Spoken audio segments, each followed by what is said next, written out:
Welcome to the show, guys. I'm Farooq, and today here with my friend Anton. Hi guys, How are you, Anton? doing good. You see by my look that it's very cold, but excited to have a second show with you. And also, everybody who watched the first episode, I think is very interesting. We talked about gold in general, but also gold in different countries, how they're managed. And I think today we'll have another interesting topic. Maybe you can share a bit what you have in mind. Yeah. Exactly. Before we start, please, guys, if you want to support this channel, like, subscribe, and comment that we can also invite in the future interesting guests. And today's topic we're going to speak about is the salaries in UAE, in Switzerland, but also the main differences, especially Anton, you as a guy where live in Switzerland, but as well in UAE, which you are living in UAE, but right now you are in vacation in Croatia, but you have now a couple of experiences. I would like to ask directly, what are kind of the major differences between Switzerland and UAE? Yeah. I think like the first thing I can say is that I think, but I'm quite sure actually that Switzerland has the highest salaries in the world. So you have a job in Switzerland and the amount of money that you receive, so gross amount, is actually the biggest pretty much in the world. We'll see later the chart. We have some nice data to show you what that means. But Switzerland has the highest salaries in the world. And I think the second one is like Luxembourg or something like that. So kind of like these countries have the highest income if you receive a salary in the world, you know? The good question would be like, isn't this amazing? So everybody will have a huge salary and you can make a lot of money, spend a lot of money. Obviously, it's not that simple. It's not simple at all. Switzerland comes with high costs. So Switzerland is also the most expensive country on the planet. So if you look at what are the most expensive cities in the world to live in, you see these small cities in Switzerland, like Farouk, you can maybe say more, like Zurich, Geneva, Basel, Bern, you know, these are small cities where it's most expensive to live in the whole world. So I think like that, if you kind of take a look at that, it comes hand in hand. And then UAE, you know, the salaries or income is not so high. But the amazing thing about UAE is there is no taxes. And I think this is the balance where you kind of have in place, and the cost of living is not so high. So UAE, not such big salaries, but, you know, rapidly growing country, amazing country, and not so high taxes. Actually, the taxes are zero and not so expensive lifestyle. Yeah. Farouk, just to tell you for a moment, I just saw you. I didn't see myself, but I hope you heard me well. Yeah. Yeah, I did. I just tested the layout because we will share some data, as you mentioned, afterwards. You are right what you're speaking about, because recently I shared a topic about the purchasing power on LinkedIn, but beside that as well, there is a cappuccino index.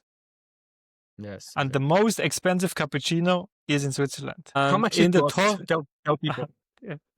I don't remember in that index. Obviously, um, each coffee shop has an other price, but one of the most expensive one was approximately 5 franc 50, near 6 francs, I believe. How much is the dollars just for people? Yeah. I think it's around $6. $6.50 or $7.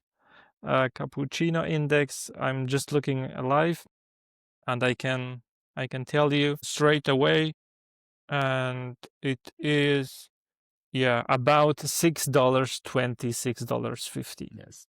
And the interesting part is that there are two cities in Switzerland which are placed, and the other city is Geneva. Yes. So it's Zurich, Geneva, and Basel, yeah? Most expensive cities in the world, yeah. Basel, I'm not quite sure, but Zurich and Geneva, absolutely. So, Yes. if people think about Switzerland, it's absolutely true. They have high incomes, but on the other hand, you have also high expenses. Yes. So, and the major expenses which comes with are the living costs, obviously. So the rents are really high. It depends, obviously, also where you live. If you live in the city center, then it's much higher than if you live a bit outside of In the the village. city. In the village, exactly.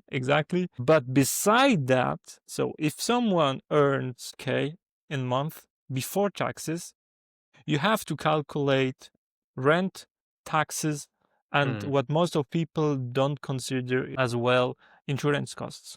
Yeah. So health insurance costs are actually very high in Switzerland. Very, very high. Exactly. And you can't not choose to live without. So there is a law in place that you have to have an insurance if you are a resident in Switzerland. Farouk, before we go to the salaries, can you explain like why don't people then say that health insurance is also part of taxes? Because many times people tell me, in Switzerland, the taxes are this and they're not so high. But then you realize, but this is mandatory. The health insurance is mandatory. You have to pay mandatory. I remember that tax for TV. So there's so many mandatory stuff. But then you tell them, but the taxes are actually a lot higher than what they tell me if I have to pay something, which I don't even maybe use actually. Yeah, exactly. So we have 26 cantons in Switzerland, and these 26 have different tax percentages you pay. And it's going to be around, it's just an average, about 20-25% of your salary you pay as tax. But on top of that, you have the insurance costs, the health insurance. And health insurance also depends where you live, but it's around choosing the franchise. We call it franchise in the sense of what you pay in advance. If you visit a doctor, there is between 300 francs per year or 2,500 francs you pay on your behalf. And if you choose the highest one, 2,500, you pay less insurance fee per month. And the insurance fee is around per person between approximately 300 to 500 francs per month. So per month, yeah, per month, exactly. And this adds up in a year, then you are at 6,000-ish francs per year per person, and this is on top of insurances, on top of rent costs you have, and you have also TV fees, as you mentioned. So these are approximately 300 francs per year. And as well, you have connectivity costs, approximately about 50 and 100 francs if you have it at home and as mobile phone. So you see, it adds up. So these 5,000 are not directly in your pocket. You have to extract really a lot of fees and taxes on top of it. Yeah. So you said there's a amount that you receive, and then there's a thing that ends up in the pocket. So maybe we can take a look now at the list, and then also compare it to UAE, where what you get is what you end up in your pocket. So I'll share the screen if that's fine. Yeah. Absolutely. Go ahead. Okay. Let me show the screen so people get shocked or not shocked. Maybe I don't know. So I think maybe you see the screen now, or you will see it soon. Yeah. So tell me, what do you see here? So I will actually mark it, right? So it's this column. We're looking at the countries here, and then we're looking here at the average monthly net salary. But this says after tax. I'm not so sure about this. Let's take a look at these numbers. And so it says Switzerland and then Luxembourg. So Switzerland has the highest net salary per month. So Farouk, how does that look like for you living in Switzerland, being so wealthy, with this high salaries or income? Yeah, let's make first clear that these numbers are in USD, and USD you get for 1 franc 1.26 ish for a USD. So this means that we have 8,218 in average as dollars, and this will be approximately 7,800 ish. And this is okay as a salary in Switzerland, as you live as a single person. So if you live with your family and 2 children, and depending on which city you live, and if you live inside the city or outside the city, you have to consider, of course, more costs, which will be added into account. Farouk, sorry to interrupt you. Can you tell the audience, like, if you're a single person, what is, like your broke level? So how much you need to earn that you say, okay, I'm not completely broke every month. So like ballpark, approximate figure based on your experience, Based on my experience, so we will say that this person is also going once per year in vacation? Yeah, normal. Okay. Okay. And is So eating, normal lifestyle. I live in the city. I mean, I know the number more or yeah, less.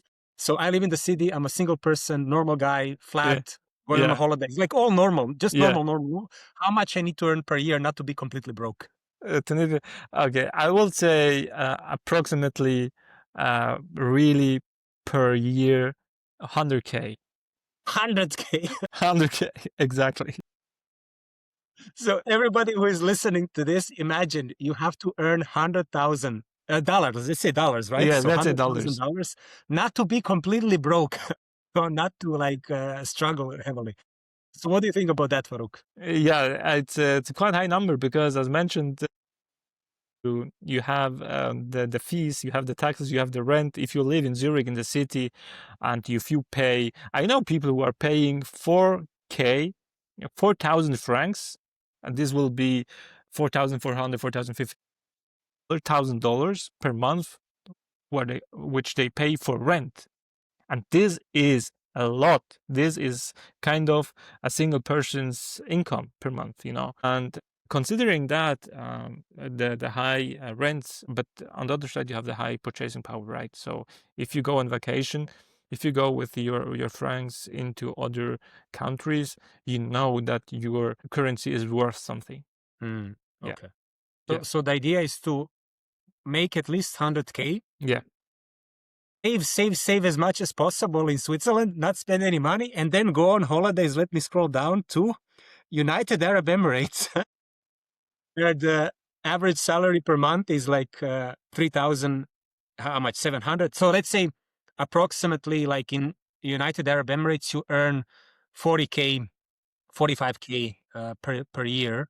This is kind of dollars. This is kind of your average income or average salary in UAE. So, Farouk, I know you traveled to UAE. We saw each other a couple of times in Dubai. This makes sense what we just described? Do the numbers add up? Depends on how high level you are living or how broke you want to live. For some people, these 3,770 are some kind of expenses for living. For others, are really living costs and making a living out of that. So, but I would like to ask you, Anton. Yeah. So I'll say like because I lived both in Switzerland and I live now in UAE. And I have lived also in Switzerland where the costs are extremely high, right? But also the income is very high. But also I'm living now in a country where the costs are a lot less, but I will explain why. But actually, there is no taxes on your income. So whatever you earn, it's your money. You are not taxed. You're not. So there is no concept of that when you have a gross salary and then a net salary. So now the way I can describe Dubai or UAE or Abu Dhabi is that in UAE, there's a big range. So you can actually consume very expensive things. You can have very expensive restaurants, very expensive services, very expensive products, right? Very expensive flats where you pay rent. But then also you have products, services, and flats and houses that are not so expensive, that are mid-range. And then you have also product services, restaurants, great ones, right? And flats that are very cheap. So what do I mean by that? If you want to live very affordably in UAE, you can find a flat, a very nice flat, one-bedroom flat, that will cost you $1,000 per month rent. Or maybe even less. You can find it even for less, right? But then this flat is not next to Burj Khalifa. You're not next to the most expensive restaurants, but you're a bit further away, maybe 10, 15 minutes by car, you're further away, right? Same with restaurants. You can go to a restaurant but it's a normal everyday restaurant where maybe shawarma, which we like a lot in UAE or in GCC, it's a sandwich like with chicken, with vegetables, with bread, right? But it costs $3. So it's an amazing food, but it costs only $3, right? So it's 8 dirhams more or less, right? But you can also go to a place where you drink karak tea. So we like to drink this tea in UAE, Dubai, karak tea, where one cup costs 40 dirhams, so $10, right? Like that fancy cappuccino in Surrey, right? And the reason why I give this example with shawarma and karak tea, because karak tea usually costs 1 dirham, so it's like 20 cents, right? But you can go to a place where you will pay $10 for a karak tea. So that's what I mean. In UAE, you have a range. And I think like if you have this salary that's described here, so let's say you have $4,000 per month income, you are in that mid-range. So you can have a very nice flat, 1-bedroom flat, not in the center, but somewhere, 10, 15 minutes away. You can eat at very nice places, but they're not the most expensive places. You can buy a very nice car. The gas is very cheap, so gasoline is extremely cheap in the UAE. You can have a very nice, high quality lifestyle. So Farouk, I don't know if this kind of describes it, but what I'm trying to make the point is that my experience is that the lifestyle and the quality of life and products and services is a lot higher in UAE, so it's a lot better, but it's at a lower cost. Got it. I have a question about perhaps families are listening to our podcast. What needs a family needs to earn in UAE if you consider they are expats, they are living in UAE, and they are sending their children also to a private school? So what do they make monthly in order not to survive instead of having a great life in Yeah. UAE? Yeah. So I'll first provide a context. You're asking me this because actually, if you want to put your children in a bit better school, right? So elementary school, but it's better school, right? So it's like maybe a private school, has a good reputation, like, and so on. Then you have to pay for that a bit more, right? Than if you put it just in a normal school, right? So there are some further expenses that you have. If you have a, let's say, husband and wife and 2 children, right? You have some expenses that you would not have in Europe because in Europe it comes from everybody's taxes, right? And I will give you like a rough number.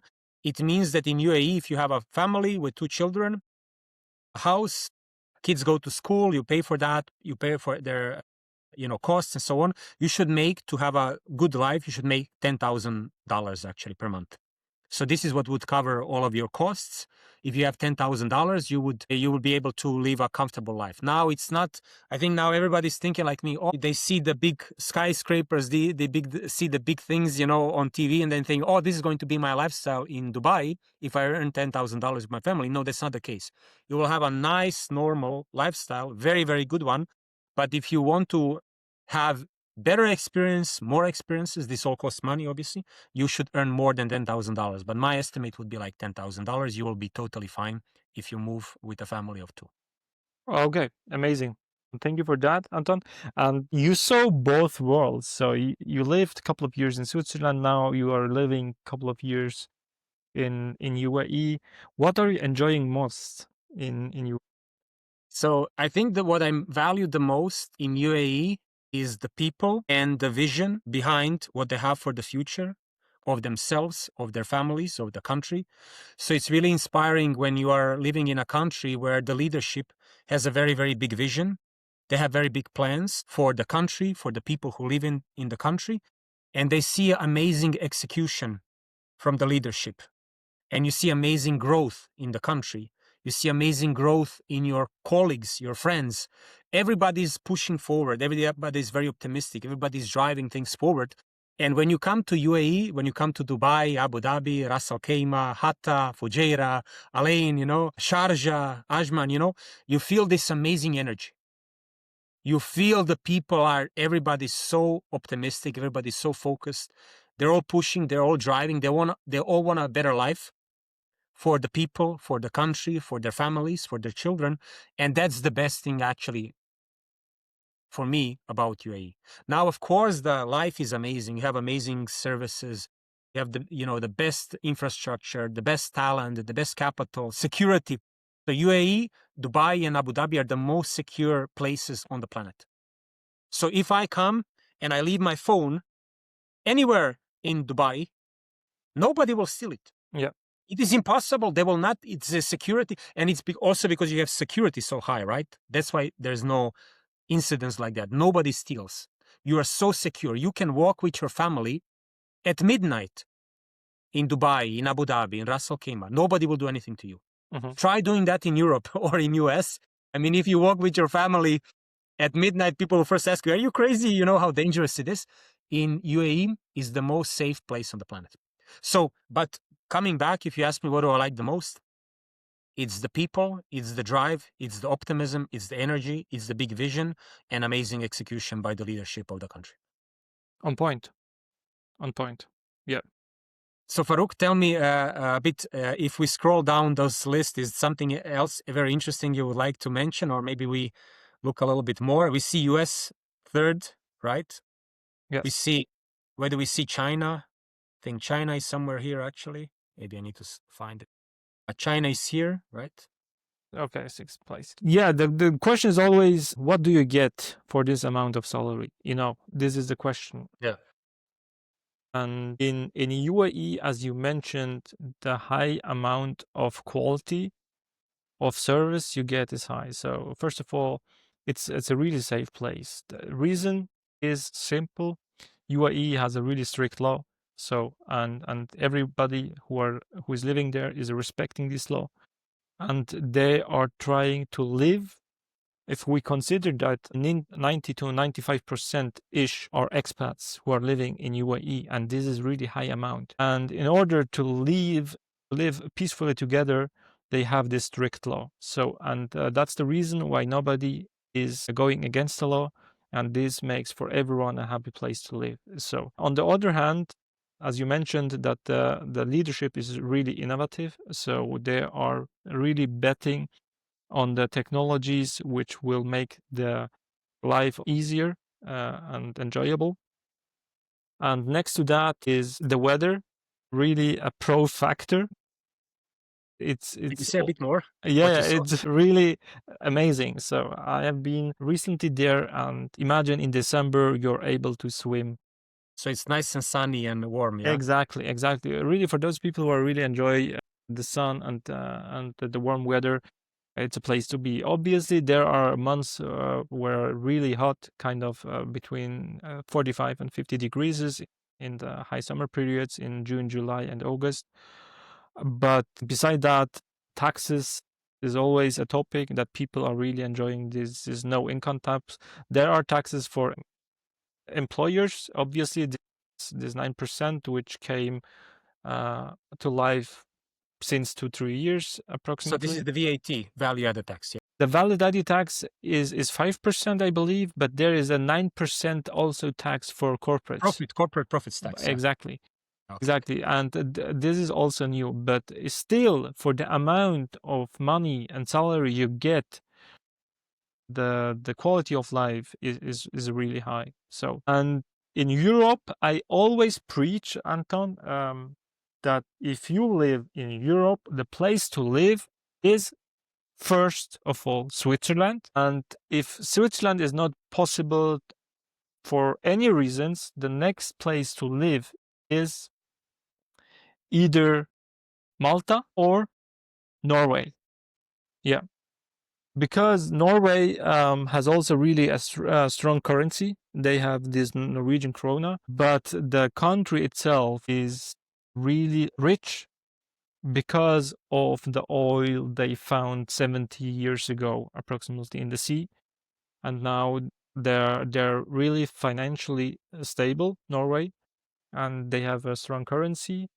And the lifestyle is really pretty similar to Switzerland. And we in Switzerland, we don't have sea. Norway has it, but beside of that, it's really similar.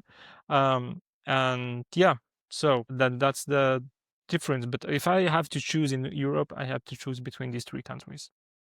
Farouk, if people who are watching us are now thinking about, oh my God, these amazing places sound so superb. I want to move there. I want to move my family, or I want to explore it. I know that you are helping and supporting people in relocating to Switzerland, to UAE, to Europe, to these specific countries that you mentioned. So how should they go about? Should they contact you? Should they read about it? So how does it work? Like when you help people relocate to Switzerland or UAE? Yeah, exactly. They can obviously inform themselves first of all in the internet, but if they need a contact to support them, they can reach out directly via LinkedIn, or just comment under this podcast, and we will reach out and try to help people if they are interested to relocate to Switzerland or to UAE. Absolutely. Okay. Okay. So hopefully for everybody who watches this, that in a year we will all see you either in Switzerland or in UAE or somewhere in, depending on your preferences, and that Farouk, that you can help them, learn more about this and then achieve their goals. Yeah. Absolutely. Absolutely. Anything other that you would like to see on this? I see here Oman. I see Greece That's here. all. Yeah, Yeah. that's all. Yeah. Yeah, what I would like also to add is that the mentality in Europe is obviously different than in UAE, Anton. I would like to discuss a little bit about that. Which differences do you see about the mentality in UAE compared to Switzerland or to Europe? Wow, okay. So I want to say is that maybe UAE specific, because I think that when you're considering this region, which is predominantly Muslim, right, compared it to Europe, right? So the religion, which plays a big role in our daily lives, in the culture, I think that also, or in terms of the customs in the Middle East, or how the life is, or the way to do business, the weather, all of this impact how life is in a country, right, or in a region. I would say that maybe UAE is a bit specific because it's very modern, let's say it like that. Or very, I don't say modern, UAE or many other countries in the Middle East are already modern, but it's very westernized, or it has life and lifestyle in place that people would consider Western, right? So for instance, that mean is, for instance, a lot of people have this ideas that when you come to UAE, that they even ask me like, "Oh, do I have to dress like a Muslim? Or if my wife is not a Muslim, does she have to dress like a Muslim?" And I always tell them, no, that's not the case. Actually, you are free to express your culture. You're free to express your religion, what it is. You're free to express your customs, and you're is free to express values if they're positive, however you feel in UAE. And I'll give you like an example, for instance. So in Europe, I mean, politicians and people are afraid to say Merry Christmas. Or companies, like imagine you're a company and you want to, I saw this example. I don't want to mention which company it is, but a European company said Happy Holidays on Christmas. And a UAE company and UAE leadership said Merry Christmas on Christmas to everybody who was watching that. So UAE is very open and welcoming and respectful towards your religion, your value, your culture, no matter what it is and where you come from.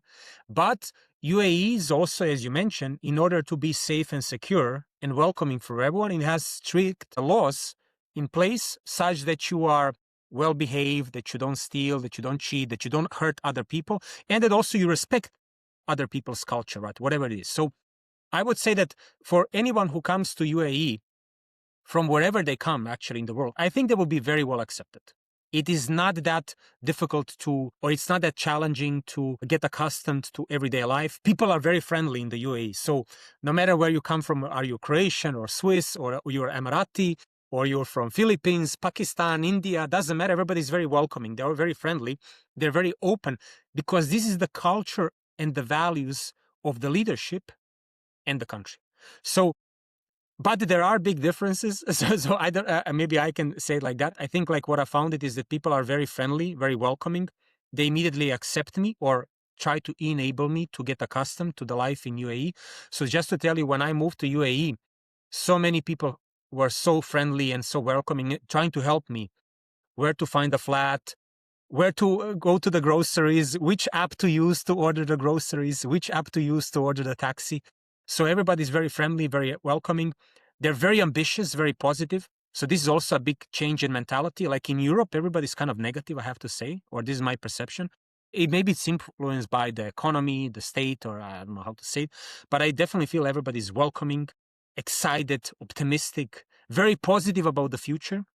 So they're very positive about what's coming and just a blast. But to be honest, very easy for me to get settled in the UAE, in Dubai, in Abu Dhabi. Amazing experience. And I can only say the best things about the UAE in Dubai. And if you ask me, okay, one bad thing, one thing that I don't like, one thing that's challenging is the traffic. There's so many people. Everybody said, Habibi, come to Dubai. Now all the Habibis are in Dubai and there's so much traffic. So the leadership it is figuring out to fix that because the traffic is insane, like in That's Dubai. true. That's true. It's really horrible, the traffic. But Yes. they're finding a solution. They will implement this flying taxi around Dubai. Yes.